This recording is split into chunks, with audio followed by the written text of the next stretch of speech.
Looking forward to chatting with Martin. Before we get started, I wonder if, just ask for a show of hands, because I like those.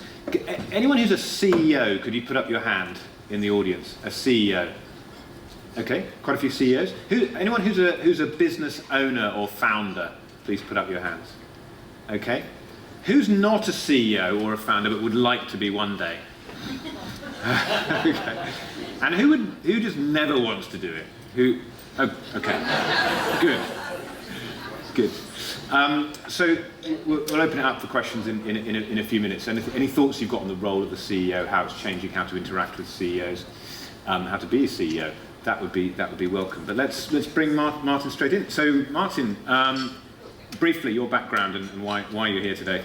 Well, I spent most of my career in and around supply chain, working around the world. So I'm originally Danish, but worked here in the UK, in China and Thailand, mostly around supply chain, but different functions: strategy, HR, talent management, sales, operations. So really the whole sphere. And moved through my career into spending 7 years as CEO, and actually now just January moved into a revenue and commercial scale-up role in a scale-up. So you've seen things at the top, you've seen things from the perspective of looking to the top and supporting the individual at the top. How is the role of the CEO changing then in recent years? So I'm going to be controversial a little bit and say that I think fundamentally the role is still the same, but I think obviously the context in which you operate has changed a lot. So I have my own approach to it. So I focus on team, direction, on context and culture. And I think that has always been the role of the CEO, and I think it's still the role of the CEO. And that's quite interesting, because a lot of what we've been hearing the last couple of days is everything's changed, completely new ways of working have come in, we've got to deal with new technologies, and all that's true, and we can come to that. But what are the fundamentals of the role that are, if not timeless, then perhaps don't change as fast as people might imagine? So I think setting the right team Yep. and running the right team has always been the role. I think setting the direction, the strategy, the vision, and I think now more than ever, the purpose of the company is the role.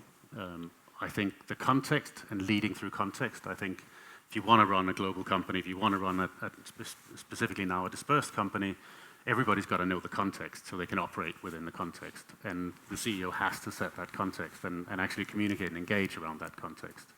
And then the last bit for me is the culture side, is you've got to set the right culture that works for the challenges that the company has and that supports the purpose that the company has. Okay, well let's and I think so that's always been the role as I see it, but I think culture and purpose is now significantly more important than it perhaps has been. Yeah, and as we've been hearing, sustainability has reached the boardroom and the pinnacle of every organisation as a must have or must consider. It has, and I think that back to what is the company's purpose and what's the values that the company hold. And I think being clear about that and articulate about that, making sure everybody understands that, and then the integrity towards those two things. And I think that has changed a bit, where I think given digitization, given the visibility that everyone has to the company and to the CEO and to the management team and everything the company does, every time you work a little bit against that purpose or a little bit against those values, it's very visible, and you have to engage around that. And how then, as the CEO, the leader, how do you translate your own values? Because there are things we all care about. There are things that we all think are important in the workplace and beyond. How do you take that and translate it into a kind of corporate purpose that is in some way shared by others within the organisation? Or is that not even the CEO's role to try to do that? If it doesn't exist already, I think it is the CEO's role to do that. But for me, you can't really compromise on that. So I think to some extent you can set your own fingerprint on the organisation. In particular, if you're the founder or the owner, you can set your own direction for it. But you have to align with the board and the shareholders about what is the culture and purpose that you set forth. And I think that has been difficult. If you just take Ukraine as an example, how have companies reacted on that? Some companies have taken really bold decisions with huge financial impacts on their company, and the board and the shareholders has backed that. Other companies have not.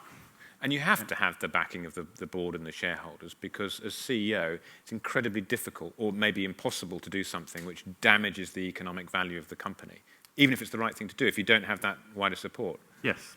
Or your career is going to be a lot shorter. Yeah. Let's talk about, I mean, in terms of getting the team together, something you mentioned, which is important for every business, and that's one of those constants in the role. How do you get the right people onto the bus? Any thoughts from your career, for those here today who want to grow and scale businesses globally, how do you make sure the team is the right one to achieve your business objectives? I think it starts with the values and the purpose. I think you've got a sense that there's the right alignment between values, purpose of the individuals and the company. For me, that's always been critical, but I think it's even more critical now that aligns. And what also I think is happening is you get a lot more decentral organization, a lot more dispersed organizations, and because of digitization and the response time you have to have and the agility and speed you have to work with in the organization, you have to delegate substantially more and empower substantially more than you used to. So if you don't have people that share your vision and your purpose and your values, and if you don't have people who understand how to work in the context, they can't make those decisions. And you go back to sort of a more traditional leadership style.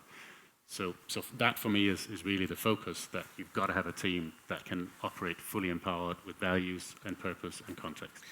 And ideally, the CEO should be someone who can have the time to see the broader context, to consider the strategy, can think about the bigger picture, is not too drawn down into the details of the day-to-day and the operational side. Or I mean, do you think good CEOs are able to get into the detail of the business? I mean, what's been your experience of that balance?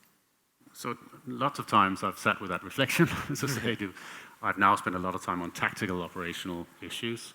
That's not my job. So granted, if you're in a small company and it's a scale up, you will do more of it than if you're in a large company, but that's not my job. And typically you come back to either you don't have the right team, you haven't set the right context, you haven't set the right direction, and people are not operating with the values you expect them to. So I think that's the reflection constantly you have to have as a CEO. I think you have to be in the business, but you shouldn't be in the business because you need to tactically operate the business. You should be in the business so you understand your customers, your business model, your employees, how the company works, not because you have to be there. And how do you do this well? I mean, you mentioned culture already. How do you try to build and foster a good culture when people are scattered all around the world? We've heard a lot of the challenges today and yesterday about, bringing the skills of the workforce up, trying to get cohesion, trying to hire people remotely. And I think in your current business, you have experience of this with people dotted around the world and rarely actually coming together. Any recommendations for doing that well? So we actually invested quite heavily up front in an HR team. And part of the role of that HR team is actually figuring out what are the tools, the mechanisms, the processes we're going to work with to get people to be part of a coherent culture. So we only really have one head office, and then we have people of, I think, 32 nationalities in 30 different countries working from home. And so we're feeling that, in particular on a growth curve, that it's cracking a little bit. We don't necessarily have exactly the same culture, and we only get together once a year. So we need to work on that. And social media, internal social media is one, digital tools is one. But I think what we also learned that during COVID, everything went, right? So people would have, Zoom pub crawls, and they would have all kinds of Zoom gatherings. And I think that's wearing off a little bit. People don't want to go and do bingo on Zoom anymore, right? That wasn't really what they were here to do. So I think those tools are all in the works, being developed now and figuring out what's the right thing to do for your company. We're very digitally oriented, so it will be digital tools that will help us. But at the same time, we're also looking to say we've got to have places where people can meet more frequently. So now we're setting up office in the US, we're setting up offices in mainland Europe. So not that people are going to be in the office every day, but at least on a regular basis, they get to see their colleagues and spend time with their colleagues. That isn't just, a productive work meeting on Zoom. Yeah. I'm fascinated by CEOs, working with them. I see up close many of their strengths and challenges as well, and it can be very lonely at the top as well of any organisation. So I've got loads more questions, but I wonder if just opening out to the audience, whether anyone's got questions or views on the role of the CEO or the challenges of working with a CEO. Any questions so far? Yes.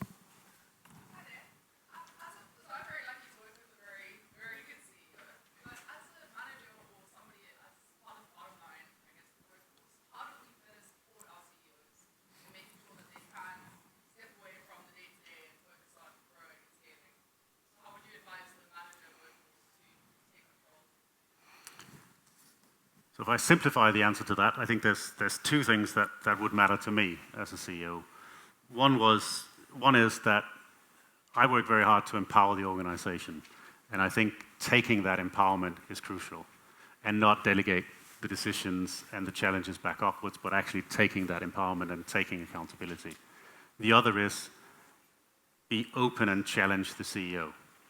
So being a CEO, you are isolated by definition, and you can work really hard to create a culture that's more open, and you can say 100 times that you'd like to get more feedback, but most times you're looking at a completely blank Zoom screen and no questions coming up. So I think actually taking that on and say, I need to ask the questions, I need to give the feedback, and engage in the discussions.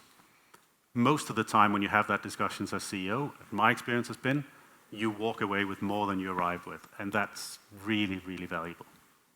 And people have to feel that they can do that. They Yes. have to feel that there's license to be straight with the CEO, which is a problem. I mean, the CEOs I've worked with, they often say to me that no one's honest with them. That no one just tells them the truth, and they'd love it if they did, but they don't feel they can. So you get surrounded by people who are just bringing you good news, and that can be a problem. Yes. Other questions, points on CEOs or working with CEOs? I think right at the back. Yeah. Thank you. I just wanted to find out what example or what advice you would give to CEOs to impact culture within an organization, especially where it's a multinational organization, people coming from different diverse cultures and backgrounds. Thank you. Yeah, and they always say, culture eats strategy for breakfast or whatever, but how do we build those global cultures now? And I think that's absolutely true. I think a lot of things will change in an organization, the environment around you change, the business environment change, your customers change, competition changes, but culture is something that doesn't change that much. And I think creating a culture that can act in that kind of environment is crucial. And I think it all stems back to maybe not just the CEO, but the management team's engagement with the organization. And whereas a lot of work is always done in, how do we describe our values, how do we describe our culture, etc., I think ultimately it comes back to the behavior of the management team. And they need to be the ones that constantly reflect on how does their behavior support or not support the culture. And how do we have a behavior that can continuously reinforce the culture. So I think that's really how it gets pervasive into the organization. And if you don't have a structure where managers have those discussions at different levels, then it never gets through the organization, then it just stays at the top. And that, for me, has been a learning I've gone through several times, unfortunately, is that you've got to make sure that your managers have the same discussion with their managers, and their managers have the same discussion with their people. And the bigger and the more dispersed the organization becomes, the more remote they are, the harder it becomes to have those conversations. So in terms of learnings, what are the big mistakes that CEOs can make, do you think? To assume. To assume? To assume that anything. All that is happening. Right, to assume all that's happening, that people are... assume a lot, but to assume that those conversations go on. Typically people will shy away from them. Really good people leaders will not, but many leaders will actually shy away of having that culture discussion, that values discussion with your employees. In particular, if you have to actually address some issues around it, people shy away from it. And what about communication? Because as you rise up an organization, communication seems to get more and more important until the CEO, the woman or man at the top, all they do is communicate after a bit. That's pretty much the majority of their time is going around communicating, listening, talking. What challenges do you see? I mean, one of the ones I've seen in my work is you get someone who comes up a financial route, maybe they get to CFO, and then they step into the CEO position, and they've got credible knowledge of the business, but then they have to look at a much broader context of issues, be more empathetic, understand human beings. All that sort of stuff becomes so much more important. But I just wonder on the communication front, what do you think the good CEOs need to do? I think there are a couple of different challenges with communication. One is finding the right communication channels. And there are lots of digital tools that actually makes it possible now to communicate to the entire organization very easily and very frequently. But on the receiving end, people are overloaded with communication on so many different channels. Right? So how do you get the right channels to work so you can communicate? And the second thing, again, I think is the real reinforcement is you can't, as a CEO, do all the communication. If your managers in the organization do not sort of continue that communication and reinforce that communication and spend time communicating with their teams, and again, if you assume they do but they don't, then it is going to crack. So it's a balance of how you get it done, but you can't do it all yourself. Yeah, and I think you try, you fail. From my perspective, to remember always that communication is two-way, is a two-way thing, and there's a couple of CEOs who spring to mind, and I won't name them, but one called 1 hour all company meetings and spoke for 55 minutes. Yep. And then invited questions for 5 minutes at the end, and obviously that wasn't a great look. and another for the annual results just wanted to do a video, just a film video that went out to all the staff. And actually, it was supposed to be about informing and sharing and explaining, but it created a barrier because it was like, listen to me. Yep. Drone on for... I've never done that. Yeah. Half an hour. I'm not saying you would. Any other sort of final thoughts or points for Martin? Yes. So we actually used, while you get the microphone, so we actually used a concept called a Slack storm. Right. And it was using Slack in an open channel with the entire company at the same time and get people to just pump in questions and comments. And I think it built a momentum. In the beginning it was very slow and you didn't get much back. But once it started getting going, you actually heard from a lot of people that you'd never hear from, who felt more comfortable just using Slack in and amongst 10 other Slacks. Yeah. Just get it going. So I think you have to create those different environments that get that input and engagement that you need. Yeah, so my question is, so Martin, you were previously at a large traditional multinational organization. You're now at a rapidly growing scale-up. What would you say is the difference of being a CEO of a big, massive multinational versus maybe not even as big a company as you're in now, but as a startup, scale-up kind of company? You have to be able to, in a small company, you have to be able to navigate and operate without the structure that you have to support you in a big organization. And I mean, I feel that right now, that I've been used to having those structures. Now we kind of have to make it up on the fly. And that maybe means that the requirement on, have you set the direction right? Have you set the context right? Have you hired the right team? Even more crucial, because there's no structure to make sure that it can kind of work anyway.